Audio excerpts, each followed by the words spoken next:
Hey y'all, it's Michael. I don't know what Vlogmas number video this is, but I thought I would do a reading update, and the reason why is because I am so glad that I filmed way ahead this year because I had a cushion.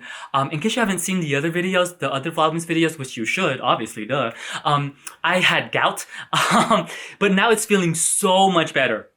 I can finally put a shoe on, which is great.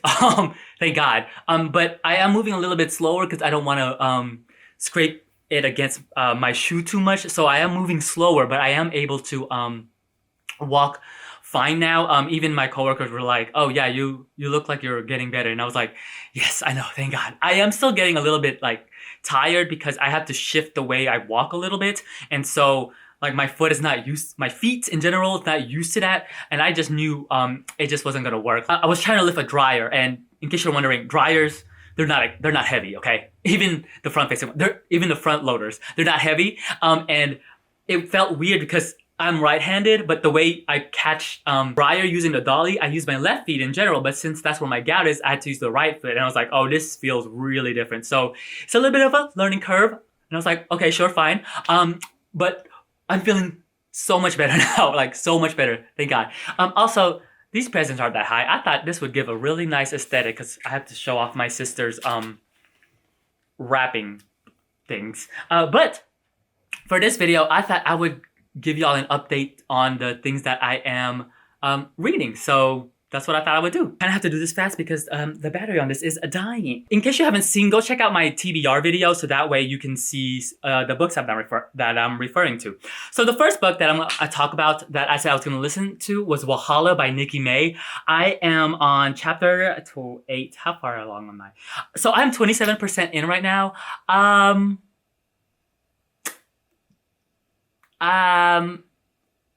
think I'm gonna stop because this book is very just okay right now. Like, it's just so okay that to me, it feels very just okay.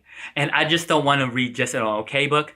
And for some odd reason, I don't know if it's my retention span, because I haven't listened to audiobooks in so long. I think I made a mistake when I said it was like more Sex in the City, but it's really not, because Sex in the City is more like lighthearted, I guess, compared to what Walhalla is doing. Because you can kind of feel like it's a thrillerish. It feels very thrillerish because it's obvious that something's gonna happen between these three groups of friends.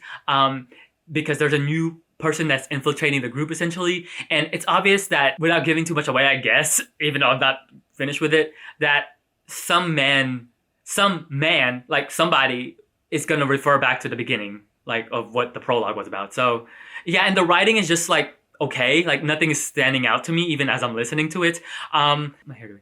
I cannot pay attention. Like, it's just, I even slowed down the speed. But when I'm just listening to it, like nothing is captured. Like nothing is, to me, it's not captivating me enough to like merit listening to it. And it's long. It's like 10 hours. So I don't know, but yeah, I don't know. I just enjoy my podcast. I think that's just how I'm liking to listen to entertainment now. It's just like podcast wise.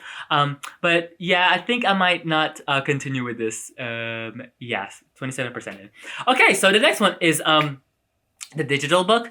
It is Almond by Wong Pyung Sung. Translated by, again, how come they don't show it, by this person right here. I'm 17% in, and I'm going by this very slowly because the chapters are incredibly short, which makes like a great like reading like this, sleeping wise and trying to go to sleep type of situation. And so I've been reading it very slowly, and I'm liking it. At the beginning I didn't really know what it's about, but now I'm about dived into it. It's really interesting actually. This story is about Youngjae, who is I don't know like what he's officially diagnosed with, but he has a condition where essentially he doesn't like feel, he doesn't show like emotion that. And you know what, I'm liking it so far. I always enjoy these type of books. It reminds me very like The Curious Incident at the Dog in the Nighttime, that type of book, and or like that what was that Japanese book that I read? It was like a non-fiction Japanese book. I thought that was really How I Learned to Jump. Yeah, I think that's, yeah, and the translation seems pretty good so far. again, since I'm not that deep into it, it's only 17%. I don't have that much of an opinion to it, but I forgot that I can actually use this camera as I'm charging it.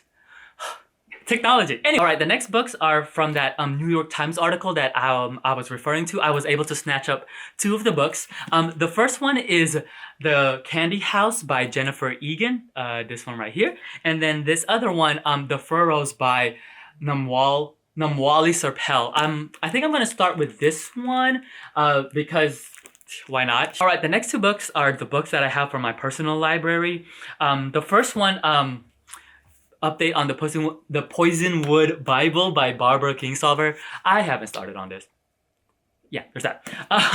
All right, the other one is Do Androids Dream of Electric Sheep by Philip K. Dick.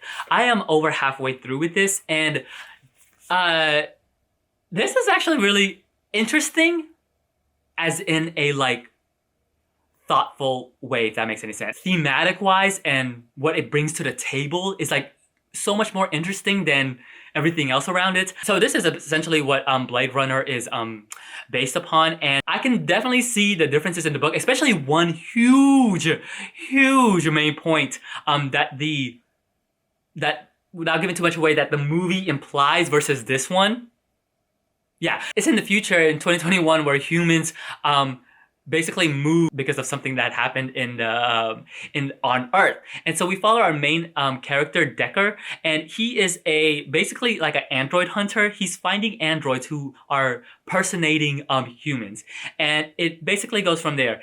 What I enjoy more about this than anything is the philosophy and like the thought and just what Philip K. Dick is able to present to the reader. Like just the philosoph, like this is one of those books where it gets my mind racing. The way that the story is essentially happening right now, it just makes me jump loops of my brain is like thinking as I'm reading it, which I really enjoy. I can just tell it's not a book for a lot of people, but I love that type of stuff. Characters, okay, Decker, okay, fine. There's some other characters too that we follow, and they're a little bit different from the movie.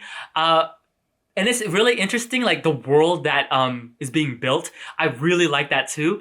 I just really love the philosophical idea and like even the aspects of religion and what it's able to bring to the table. I think it's just so cool. All right, y'all, I took y'all off the tripod because I had to recharge the camera and let it cool down. But yeah, I hope I got to the end of that last clip. I looked at it and it looked pretty good, but yeah, that was about it. So far I'm a little bit behind because I was trying to read more this month for sure. But first off, y'all, this tree smells so good. Oh my, it is. Every time I pass by it, I just get a whiff and it smells divine. Like, oh, having a real tree is like one of the best things ever. It just smells so good. Oh, I love it. But yeah, that's about it. I'm hoping to catch up probably this weekend since I'm gonna be off, which is gonna be great. So yeah, let me know what you're reading, and until then, I'll see you on the next Vlogmas video. Bye!